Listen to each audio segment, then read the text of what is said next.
አስተያየት እንዲሰጡበት እንዲሁም አንተ አስተያየት እንድትሰጥበት ፈልጋለሁ በማለት እህታችን ታሪኳን አካፈለችን። ውድ የሰያ ቲዩብ ተከታታዮች እንደሰማችሁት ታሪኩ በጣም አሳዛኝና ከዚህ በፊት ምናልባትም ሰምታችሁት ማታውቁት የሆነ ታሪክ ነው። እቺ እህታችን ሪከርዷን ያስቀረውት በጣም ብዙ መባል የሌለባቸውና ሚዲያ ላይ መውጣት የሌለባቸው ነገሮች እንዳሉ ስሰማ ነው። እኔም ራሱ ሰቅጥጦኝ ነው ወደ ኋላ ያስቀረውት። የሚገርመው ነገር በአልጋ ላይ ሲዳሩ ሁሉ እንደደረሰችባቸው እሷ እዛ ተቀምጣ እሷ እዛ እያየችና እየተመለከተች ሁሉ እነሱ የሚያደርጉት ነገር ጸያፍ የሆነ ተግባር እንደነበረ ሁሉ ነግራኛለች። ይህ ሁሉ መከራና ችግር ሲደርስባት ገና የ19 ዓመት ልጅ ሆና ነው። ታዲያ ውድ ተከታታዮች እናንተስ ምን ልትሏት ትችላላችሁ? አካውንትን መክፈት ትችላለች ባለችበት ሁኔታ ላይ አካውንትን ከፍታ ወደ ራሷ ገንዘቧ እንድታጠራቅምና ራሷን እንድታድን ወይስ ደግሞ ቤተሰቦቿን እየረዳች እሷ እንደ ሻማ እንድትቀልጥ ነው የምትመክሯት? የኔ ምክር የሚሆነው ይሄን ይመስላል። ምናልባት አንቺ ወላጆችሽ ምን ያክል ገንዘብ እንደሚያስፈልጋቸውና እንዴት መኖር እንዳለባቸው የምታውቂ ከሆነ መደበሽላቸው ያችን ገንዘብ ብቻ እንድትልኪና ምናልባት ለእህትሽም ካዘንሽላት እንዲሁም ዝምድናን ልቀጥል እኔ ከሷ የተሻልኩ ነኝ የምትይ ከሆነ የምትፈልጊውን ነገር ልታደርጊላት ትችያለሽ። አላህ ፊት ሁሉም ይተሳሰባል እህቴ። ይሄን ሁሉ ነገር የተመለከተ አላህ Subhanahu Wa Ta'ala በቀላሉ ነገሮችን አያልፋቸውም። እኔ ግን ልል የምፈልገው ነገር አለኝ። በመጀመሪያ የጠፉ ነገሮችን ላስተምርባቸው ፈልጋለሁ። የመጀመሪያው ምንድነው? እህቶች እባካችሁ ትዳር ከያዛችሁ በኋላና ባላችሁን በእቅፋችሁ ውስጥ ካስገባችሁ በኋላ እህቶቻችሁ ጋር አታጠጋጉ። ምናልባት የሰው ልጅ በውስጡ የሚያስበው ምን እንደሆነ አታውቁም። ምናልባት አላህ Subhanahu Wa Ta'ala እኮ እንደ አጅነቢ ያደረገብንም ለዚሁ ምክንያት ሊሆን ይችላል። ለምሳሌ የኔን ሚስት ወንድሜ አጅነቢ ትሆንበታለች። በተመሳሳይም አንቺ ባልሽ ለእህትሽ አጅነቢ ነው። አላህ ይሄንን ነገር ያደረገው ለሕክማ ነው። እንደዚህ አይነት ችግሮች ከተፈጠሩ በኋላ ከማላዘንና መፍትሄ ፍለጋ ከመሯሯጥ መጀመሪያ መፍትሄዎችን አስቀድሞ መተግበርና መስራት ያስፈልገናል። ይሄንን ካደረግን በኋላና እኛ ምክንያቶችን ሁሉ ከዘጋጋን በኋላ አላህ Subhanahu Wa Ta'ala ካመጣብን ግን ከዛ በኋላ ሌላ መፍትሄ ይኖራል። አንቺ አላህ Subhanahu Wa Ta'ala ያስቀመጠልሽን ርዚቅ አስቀምጦልሽ ነው እያስቀማሽ ያለው። ታዲያ ወላጆችሽን በምን አይነት መልኩ መቅረብ እንዳለብሽ ስነግርሽ ወላጆችሽ ምን ያክል ገንዘብ ማጥፋት እንዳለባቸውና ምን ያክል እንደሚያስፈልጋቸው አስቀድመሽ ልታውቂ ይገባል። ያንን ካወቅሽ በኋላ ያችን የሚፈልገውን ነገር ብቻ በመላክ ሌላውን አካውንትሽ ልታስቀምጪ ይገባል። ታዲያ እህትሽን ሁለት ምርጫ ነው ያለሽ። አንደኛው ምርጫ ለአላህ ብለሽ አፉ ብለሻት እሷንም መደጎም እሱንም በዛውም እየደጎምሽ እንደሆነ ግን ልታውቂ ይገባል። ሌላኛው ደግሞ በፍጹም እኔ አልደጉምም አፉ ግን ልላቸው እችላለሁ እነሱን ግን ልደጉማቸው በፍጹም ህሊና አይፈቅድም የምትይ ከሆነ ግን ለነሱ የሚያስፈልጋቸውንም ሆነ የሚገባቸውን ነገር ወላጆችሽ ያስቡበት። ግን አንቺ ለወላጆችሽ የሚበቃውን የሆነውን ነገር ብቻ ልትልኪላቸው ትችያለሽ። በወር ውስጥ ምን ያክል ያወጣሉ፣ በወር ውስጥ የሚመጣባቸው ችግር ምን ሊሆን ይችላል፣ እያንዳንዱን በመረጃና በማስረጃ ልታደርጊላቸው ትችያለሽ። ይሄንን በምታደርጊ ሰዓት ወላጆችሽ ቅር ሊላቸው ይችላል። ምናልባት ከዚህ በፊት የለመዱትን ረኻና የለመዱትን ያንቺን የጉልበት ብዝበዛ አሁን ላያገኙት ይችላሉ። ነገር ግን በኋላ ላይ አንቺን ሲያጡ ደግሞ ከዚህ የበለጠ ከሚሰቃዩ ይልቅ አሁን ላይ አንቺ ተርፈሽላቸውና አንቺ የሆነ ደረጃ ላይ ደርሰሽላቸው የሆነ ቦታ ላይ ደርሰሽላቸው ለነሱ የሚያስፈልጋቸውን በአሁን ሰዓት እንድታደርጊ ነው መመክረሽ። አንዳንድ ስሜቶች አሁን ላይ ላይገለጹ ይችላሉ። አሁን ላይ አንቺ ራስሽን እያጠፋሽ ወይም ቅድም እንዳልኩት እንደ ሻማ ራስሽን እያቀለጥሽና ለነሱ ብርሃን እየሰጠሽ ብትቀጢ አንቺ መጨረሻ ላይ ስትጠፊ ጠቃሚ አትሆኝም። አሁንም እነሱ ከጃይ ናቸው፣ አሁንም ፈላጊ ናቸው። አሁንም ያንቺ ትንሽ እህት ደግሞ ወደ አረብ ሀገር እንድትሰደድ ግዴታ ይጣልባታል። ታዲያ ምን ማድረግ አለብሽ? ብልጥ ልትሆኚ ይገባሻል። አሁን ላይ የሚያስፈልጋቸውን ነገር በማወቅ የሚያስፈልጋቸውን ነገር ብቻ በማድረግ ሌላውን ገንዘብ ሴፍ በማድረግ እዚህ አገርሽ ላይ ኢትዮጵያ ላይ የሆነ ስራ መክፈት ይኖርብሻል። የሆነ ንብረትን ልታካብቺ ይገባል። ከዛ በኋላ ሁሉም እህቶችሽም ሆነ አባትሽም እናትሽም ወደ ስራ የሚገቡበትን መንገድ ማመቻቸት ትችያለሽ። ይሄንን ማድረግ የምትችይው እችላለሁ ብለሽ መነሳት ስትችይ ነው። ሌላው ደግሞ የሞራል ጉዳይ ነው። በአሁን ሰዓት ባልሽን ተቀምተሻል። የቀማችሽ እህትሽ ናት። እንደገና ባልሽም እህትሽም መተው እዛ ቤት እየኖሩ ነው። አንቺ በምትልኪው ገንዘብ እየኖሩ ነው። ምንም አይሰሩም። እንደፈለጉ እየፈነጩ ነው ያሉት። አንቺ እስከ መጨረሻ ድረስ ይሄ ነገር ይቀጥላል ብለሽ አታስቢ። የሆነ ሰዓት ላይ ይቋረጣል። የሚቋረጠው ግን አንቺ ጠንካራ ስትሆኝና በአሁን ሰዓት የራስሽን ስራ እዚህ ኢትዮጵያ ላይ ከተከልሽ በኋላ ሁሉንም ሰራተኛ ስታደርጊያቸውና ስራ ውስጥ ሲገቡ እንዲሁም ጧት ወጥተው ማታ መግቢያ ቦታ ሲያገኙና ነገሮች ሲመቻቹላቸው ያኔ መጥፎውና ጥሩ ይለያል። አንቺ ግን ደረጃሽ ዝቅ አይልብሽም። አሁን ላይ ለነሱ ገንዘብሽን ሁሉ ኢንቨስት እያደረግሽ ግን በኋላ ስትመጪ ትርፍ ሰው ነው የምትሆኚው፣ እንዲሁም ሸክም ነው የምትሆኚባቸው። ምናልባት ችግር ውስጥ ልትወድቂ ትችያለሽ። በአሁን ሰዓት ያለ ጉልበት፣ በአሁን ሰዓት ያለ አእምሮ ጤነኝነት በኋላ ላይ ይገኝ ይችላል። ችግሮች ይመጣሉ፣ ይደራረባሉ፣ ሊከዱ ይችላሉ። የመጡ ኒዕማዎች ከመክዳታቸው በፊት ግን ልትጠቀሚበት ይገባል በአሁን ሰዓትና ይሄንን እንድታደርጊ መክርሻለሁ። ውድ የሰያት ቲዩብ ቤተሰቦች ሼር፣ ላይክ፣ ሰብስክራይብ ማድረግን አትርሱ። እንዲሁም የእህታችንን ታሪክ በመስማት ከስር ኮሜንት ቦታ ላይ ገንቢ ይሆናል ብላችሁ የምታስቡትን አስተያየት እንድታስቀምጡላት እጠይቃችኋለሁ። ዱዓችሁም እንዳይለያት ለእህታችን እጠይቃችኋለሁ። እንደዚህ አስተማሪና ጠቃሚ ነው ብላችሁ የምታስቡት ታሪክ ካለ አሁንም በራችን ክፍት ነው፣ መታችሁ ልታቀብሉን ትችላላችሁ። እንደዚህ አይነት ታሪኮች አስተማሪ ላይሆኑ ይችላሉ ብላችሁ የምታስቡ ሰዎች ባካችሁ ያስተምራሉ። እናንተ ጋር ያልደረሰ ነገር ሊኖር ይችላል፣ ግን ብዙ እህቶች አሉ የደረሰባቸው እንዲነቁ የሚፈለጉ ብዙ እህቶች አሉ። ለምሳሌ እንደዚህ ትዳር ውስጥ ከገባን በኋላ እንደዚህ አይነት ላይፍ ውስጥ ከገባን በኋላ በእህት የመቀማትና ከመቀማት በፊት ያሉ ጥንቃቄ የጎደለባቸው ላይፎች ሊኖሩ ስለሚችሉ ጥንቃቄ ያስፈልጋል። በጣም ጥንቃቄ ያስፈልጋል። ሸሪዓ የሚፈልገውን ነገር ልናደርግ ይገባናል። የአጅነቢይን ጉዳይ ልታስቡበት ይገባል ልላችሁ እፈልጋለሁ። ወሰላሙ አለይኩም ወራህመቱላሂ ወበረካቱሁ።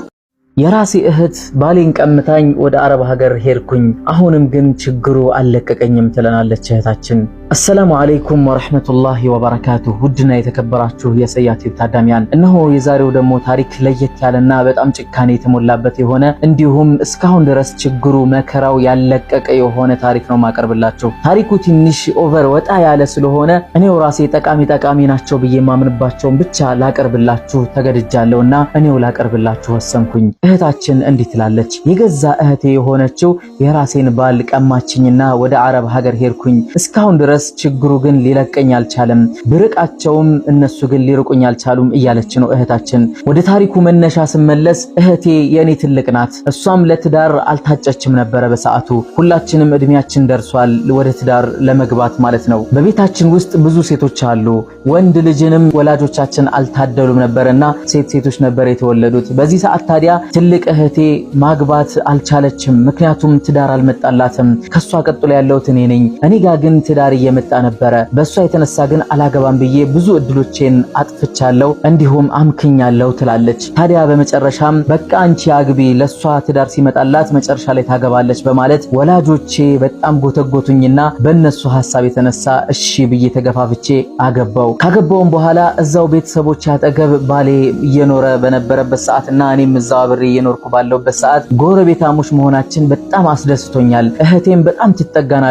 ትልቅ እህቴ መጠጋቷ በጣም ያስደስተኛል። ውስጧ ተጎርቷል፣ ልቧ ደምቷል ትዳር በማጣቷና እድሜዋ በማለፉ የተነሳ ትለናለች። ታዲያ በዛ የተነሳ ሞራሏን እጠብቅላታለሁ ብዙ ጊዜ። እንደው መጥፎ ነገር ብትሰራ እንኳን እህቴ ለምን ይሄን ታረጋለሽ አልላትም። እህቴ ናት። መጥፎ ነገር ብትሰራ ራሱ እችላታለሁ። ብዙ ነገሮችንም አሳልፊያታለሁ። ታዲያ ብዙ ጊዜ ባሌ ጋር በጣም ትቀራረባለች። ብዙ ጊዜ ይተሻሻሉ፣ እንዲሁም ይደባደባሉ፣ ይላፋሉ። ይህ ሁሉ ነገር ሲፈጠር ታዲያ እኔ በቅን ነበር ማስበው። በቅን ማስበበት ምክንያት እህቴ ሞራሏ ስለተጎዳ ያንን ሞራሏን እንዲጠግንላት ብዬ ዘመድ ማግኘቷ ደስተኛ አድርጎኝ ነው ትላለች። ነገር ግን መጥፎ ነገር ይከሰታል ብዬ አስባለሁ አንዳንድ ጊዜ። ግን እንዴት ብዬ ትልቅ እህቴ ልከልክላት? እባክሽ ባሌ አጠገብ አትድረሺ ማለትንም ፈራሁኝ። ይህ ሁሉ ነገር እያየሁትና እየሰማሁ ዝም አልኩኝ፣ ቻልኩኝ። መጨረሻ ላይ ግን በጣም የማይሆኑ ነገሮችንም ተመለከትኩኝ። ውስጤ ደማ፣ በጣም ተጎዳው። በየዕለቱ የማያቸው ነገሮች የሚጎዱ ነገሮች ናቸው። እንደው አልጋ ላይ እስከ መዳራት ድረስ እንኳን አድርሷቸዋል የኔ ቸልተኝነት ትለናለች። ይህ ሁሉ ነገር ሲሆን አሁንም ምን ማለት እንዳለብኝ እንኳን አላውቅም። አንዳንድ ጊዜ አኮርፋታለሁ፣ ስደርስባቸው አኮርፋለሁ፣ እቆጣለሁ። አንቺ ደግሞ ይሄ እኮ ተራ ነገር ነው እያሉም ሊያጽናኑኝ ይሞክራሉ። እህቴን ሳስባት ከኔ በፊት ማግባት የነበረባት ስለሆነች ነገር ግን እስካሁን ድረስ ትዳር ውስጥ አለመግባቷን ሳስብ የእህቴ ሞራልና የእህቴ ጉዳይ ያሳስበኝና ጸጥ እላለሁ። ነገሮችን እየቻልኩኝ በውስጤ እያለቀስኩኝ ብቻዬን እያዘንኩኝ ዝም እያልኩ አልፋቸዋለሁ ትለናለች። ታዲያ በመጨረሻም አንድ መሸከም ያቃተኝና የፈራሁት ነገር ደረሰብኝ ትለናለች። ያም የደረሰብኝ ነገር ምንድነው? ከኔ በላይ እህቴን ባሌ መረጣት። እሷን በመረጠበት ጊዜ እሷ ብዙ አሻራዎችን አሳርፋለች። የቤተሰቦችን ሀብት በጠቅላላ እሷ ናት የተረከበችው። የመጀመሪያ ልጅ እንደመሆኗና ወንድ ልጅ ባለመኖሩ የተነሳ እሷ ናት ነገሮችን የምታንቀሳቀሰው። በሷ አካውንት ነው ነገሮች ሁሉ የሚንቀሳቀሱት፣ በሷ ሁኔታ ነው ነገሮች የሚውሉት በማለትም ትነግረናለች። ታዲያ በዚህ ሰዓት እሱም በጣም ብር አጠረው። እቤት ነው የሚውለው። እሷ ጋር ሲደባደብ ሲላፋ ነው የሚውለው። እንዲሁም ትንሽኛዋ እህቴ ጋርም ሲደባደብ ብዙ ጊዜ እደርስበታለሁ፣ አየዋለሁ። ነገር ግን ያለፈ ነገር የተመለከትኩት ትልቋ እህቴ ጋር ነበር። ትልቋ እህቴ ታዲያ በጣም ብዙ ምክሮችን መከረችው። ሁሌ ደሃ ሆነህና ተሰቃይተህ ሁሌ ችግረኛ ሆነህ መኖር አይኖርብህም። አንተ እኔን ካገባኸኝ እሷን ከፈታሃት በቃ በተድላና በደስታ ነው ማኖርህ። የቤተሰቦችን ሀብት በጠቅላላ ወደ አንተ ነው ሼር ማደርገው። እንደፈለክ እንድትኖር አደርግሃለሁ። ብቻ አንተ እኔን ምረጠኝና እኔን አግባኝ ትለዋለች። የሚገርመው ነገር ግን ትንሽ እህቷን አግብቶ የኖረበት ጊዜ ነው። ሱብሃንአላህ በመተጫጨት ብቻ እንኳን ቢሆን ኖሮ የተሻለ ሊሆን ይችላል። ነገር ግን ተጋብተዋል፣ አብሮ እየኖሩ ነው ያሉት። ታዲያ በዚህ ሰዓት በቀጥታ እኔ በማልሰማበትና እኔ በማልደርስበት መልኩ ላይ ቤተሰቦቼን ሰብስቦ ፈትቻታለሁኝ፣ ይችኛዋን ላገባ ፈልጊያለሁኝ በማለት የሚገርም የሆነ መርዶን አረዳቸው ቤተሰቦቼን ትላለች። ቤተሰቦች በጣም ግራ ገባቸው። መጀመሪያ ይሄን ሲሰሙ ደነገጡ። ነገር ግን እሷ ጋር ያለውን ቀረቤታ እያዩ ነገሮችን ችላ ሊሉ ቢሞክሩም አካባቢው ላይ ያለው ወሬ በፍጹም ሊያስቀምጥ አልቻለም። በዛ የተነሳ ታዲያ እኔን ኒካሄን ሙሉ ለሙሉ አወረደና እሷን በሸሪዓ ፍርድ ቤት አገባት። ምስክሮችን እንኳን አናውቃቸውም የመሰከሩትን ምስክሮች። ከዛም እሷን አገባና እዛ አካባቢ እየኖሩ ባሉበት ሰዓት ሰዎች ሲያወሩ ወሬያቸውን መስማት አስጠላቸውና ከአካባቢ ሸሹ። ከአካባቢ በሚሸሹ ሰዓት ሙሉ የቤተሰቦቻችንን ሀብት ይዘው ነበር የሸሹት። እሷ ትልቅ እንደመሆኗ መጠን ሁሉ ነገር በእሷ እንዲንቀሳቀስ አድርገውታል። ሁሉም ሱቅ ነበረን፣ ሱቃችንንም ሙሉ ሸቀጣሸቀጦችን ሽጠውና ወደ ገንዘብ ቀይረው ብሩን ይዘውት ጠፉ። ከዛ አካባቢ ሲጠፉ እናት አባቶቼ ትንሽ ደከም ስላሉና አዲስ ስራ መፍጠር ስላልቻሉ እኔም ወደ አረብ ሀገር እንድሄድ ተገደድኩኝ ትላለች እህታችን። አረብ ሀገር ነው ያለሁት በአሁን ሰዓት። ለነሱ ስራ እየሰራው ነው ያለሁት። ለነሱ ሁልጊዜም ቀንና ሌሊት ማሰቤን አላቆምም። እናትና አባቶቼ ሳይጠግቡ እህቶቼ ትምህርት ሳይሄዱና ሳይመጡ እኔ በፍጹም ሰላም አላገኝም በማለት ሌሊትም ቀንም እየሰራው ገንዘቤን ወደ እነሱ ልካለው። ስመጣ እንኳን አካውንትን አልከፈትኩም። ታዲያ በዚህ ሰዓት እነዛ የኔ እህትና የኔ ባል የነበረው የሷ ባል ተመልሰው መጡ። ተመልሰው የመጡት ያንን ሁሉ ገንዘብ ጨርሰው ነበር። የት እንደነበሩ የማይታወቁ የኔ እህትና በፊት የኔ ባል የነበረው መጠው ተቀመጡ። የተቀመጡት እኛ ቤት ውስጥ ነው። ተቸግረናል፣ ምን እንብላ፣ ምን እንጠጣ፣ በቃ መስራትም አልቻልንም፣ መኖር አልቻልንም፣ እናንተ ጋር መሆን ይኖርብናል በማለት እኔ አረብ ሀገር ሂጄ ወላጆቼን ማስተዳደር መጀመሬን ሲሰሙ ቤት ውስጥ መጥተው ተቀመጡ ትለናለች። በዚህ ሰዓት ታዲያ ከቤት አስወጧቸው ብልም እሷ የመጀመሪያ ልጅ ናትና እንዲሁም ተወዳጅ ናትና በፍጹም እናትና አባቶች ሊስማሙ አልቻሉም። ታዲያ የኔን ገንዘብ አትስጡብኝ ስልም እኔ አካውንት እንደሌለኝ ስለሚያውቁና እነሱ ሲቸገሩ እያዩ በፍጹም አላስችላቸው አለ። ይሄን ሁሉ ነገር የሚያደርጉት